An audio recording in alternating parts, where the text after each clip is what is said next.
Hindi na natin masikmura to eh. Kahit naman kayong mga sumusuporta kay Duterte, alam ko hindi nyo masikmura to eh. Pero pinaninindigan na lang nyo yung inyong loyalty. Kumbaga may iba sa inyo parang nagdo-double down na lang kasi imbis na mapahiya, dahil alam nyong mali na, lalo pa nyong hinihigpitan yung inyong suporta. Alam po nyo walang masama sa pag-aamin kung nagkamali tayo. O kaya kung may nakita tayong mali at nagbago yung ating isip. And it takes a lot of humility para tanggapin na may mali tayo.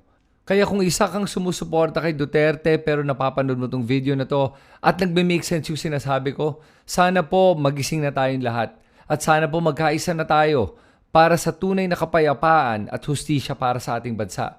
At huwag na tayong maging loyal sa isang tao lamang. Maging loyal tayo sa Pilipinas, sa ating bansa. Maging loyal tayo sa ating mga kababayan. Huwag sa mga dayuhan. At huwag na tayong papayag dapat na hinahati tayo ng ating mga politiko. Kasi doon nila kinukuha yung kapangyarihan nila.